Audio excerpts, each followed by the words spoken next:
Last week on the channel, there were over 250 of you that have come forward and talked to me about the issues you've had with your Google Nest suite of products. Now, today we're going to go through a number of updates, but we're also going to talk about how we as a community can come together here, utilize things like that, and some new opportunities that I have for you here on Automate Your Life.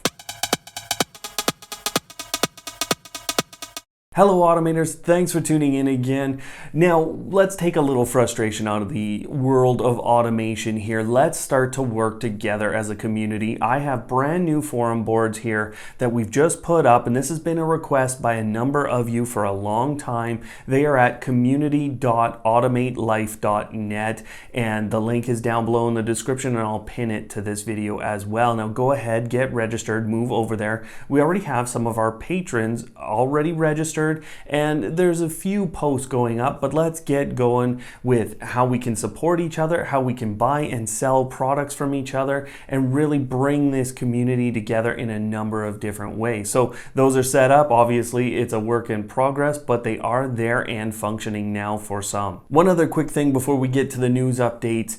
We have had a giveaway on Automate Your Life for a couple of weeks, and that giveaway is still running, and it will for a couple more weeks. Now, what I did is I added a few more things that you can go ahead and, as someone who regularly watches our videos, you can get a bit of a leg up here. There's some extra questions put up there, and there's also the opportunity to get points just for visiting our forum boards and setting up an account there. Some of the biggest news being made is what's going through the FCC right now, and this is always a precursor to new devices, and I spoke about this a little while ago on our smart home updates, but it looks to me like a new Google Home Mini or Google Nest Mini or your standard Google Home is being replaced here. And what's interesting about the device is it has a battery on board. So it's not necessarily going to be a huge battery. We don't have any specs on that, but what we do know is that will make it probably a bit of a portable device. What I'm expecting, and this is maybe contrary to a few people, but I'm expecting a replacement of the Mini device with a Nest Guard capability, and that explains the battery. Now, timeline, at least by October, we should see that come out with the Made by Google event that they hold every year, but it could be a little bit sooner. Now, on top of that, we've also seen a simple Bluetooth device come through the FCC. To me, this is looking like a tracker, and that's a pretty common interpretation of what we're seeing. So looking through the FCC filings as well, there is a new Nest camera, or at least a Google wireless camera, that looks to be like it's coming out in mid-November of 2019, both Bluetooth and wireless capable at 2.4 and the 5.8 gigahertz spectrums. No other specs yet. Something that's going to be very relevant for you right now is the fact that there are a lot of sales going on for those Google Home products. Now, the Google Home Max I saw for $242 US this week, and it's really ramping up for Father's Day.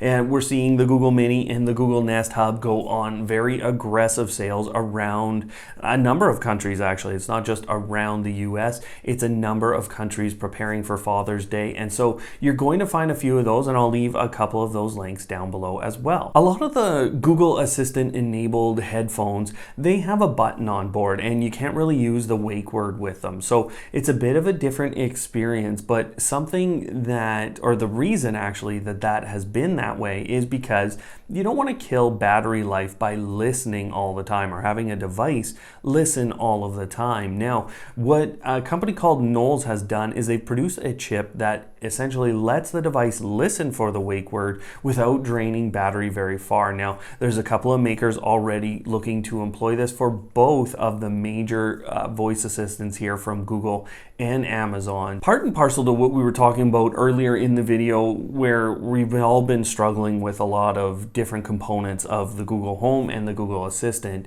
Now, the Chromecast, or the casting ability, is starting to make news, guys. So continue to be vocal about this issue. Google still will not put out anything official. I've been really frustrated trying to poke and prod. I'm basically poking the bear here, and you know what, I'm not getting any response. But a lot of news sites are now picking up on the Chromecast and the casting issues that we're seeing. Continuing down the path of Google Assistant updates and dark mode deployment, the Google app is getting dark mode as well. And when you go and utilize the Google Assistant within that application, you will find that you get a dark mode there. So this is Google Assistant in dark mode. Netflix is coming to the smart displays, not there yet, but I think we're just a few weeks away. Mind you, with the problems Google is having, we might be a month or so away, but that has been essentially leaked by accident by Google and will show up. Now, the Waze application has also suddenly started to roll out Google Assistant integration. So we're seeing lots of different integrations there.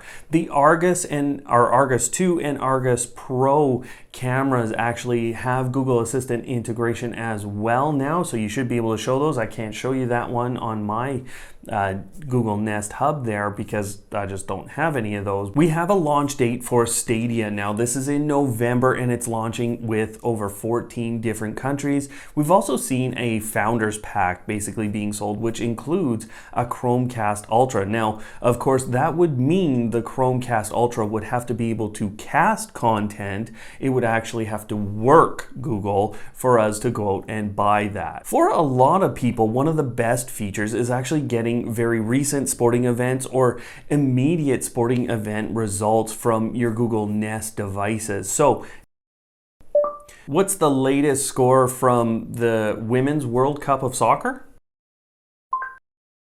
Yesterday, the Norway women's national football team lost to France 2-1. For other games, try asking about a particular team. What happened in the Stanley Cup final?